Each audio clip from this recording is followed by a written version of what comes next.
This is an interesting photograph from my fantastic photographer.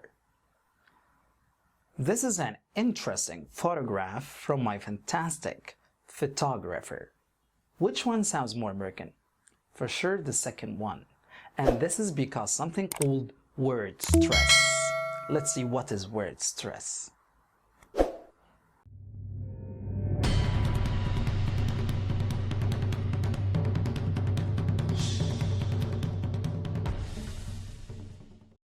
Hello, this is Ammar Adel and a new video from A Minute with the American accent. Today we're talking about word stress. Word stress means that any word, it has a part of it which we should make it stressed. We should make it higher in pitch, longer and louder. For example, a word like teacher, it has two parts, two syllables, teacher.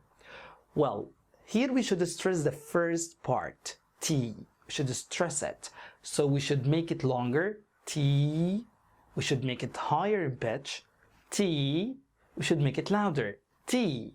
So we should say teacher, teacher.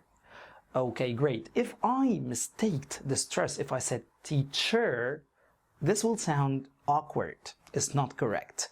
Okay, so we should put the stress in the correct syllable. Now let's see where to put the stress. If the word has one syllable, so this one syllable should be stressed. For example, a word like joy, joy, or clean. For sure the stress would be on the vowel sound, not on the consonant. So we should say something like joy or clean. Great. If the word has two syllables, I should look. If it is a noun, so the stress would be on the first syllable. For example, we say something like center, center. I don't say center, I say center. I stress the first part. Or object, object. If I said object, this is a verb, but the noun object. Great. But if the word is verb and it has two syllables, I should stress the second part. For example, I would say something like delay, delay. Or a word like release, release. Okay, great. Now, if I have a compound word, I also should look. If it is noun, for example, a word like desktop, desktop. So I stress the first part, desktop, or pencil case, pencil case.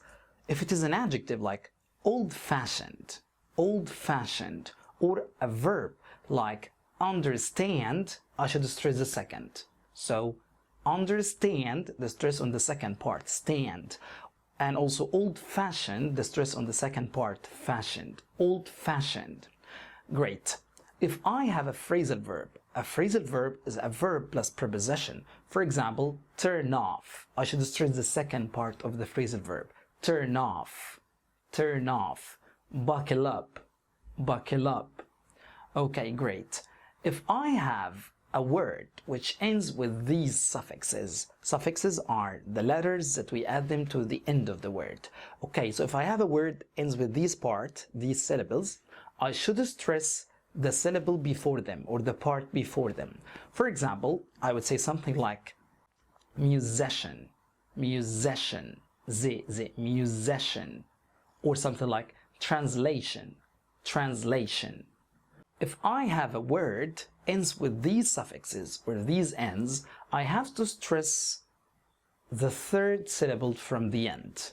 So, for example, I would say something like geometry, geometry, or biology, biology, or something like thermometer, thermometer.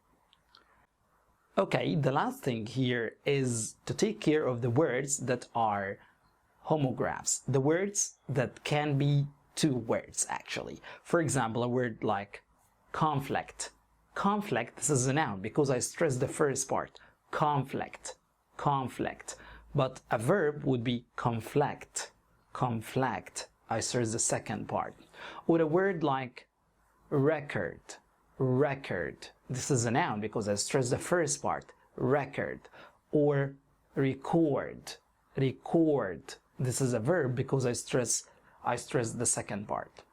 Thank you for watching. Don't forget to repeat after me, and don't forget for sure to subscribe and hit the like button and share to help me to reach more people. Thank you.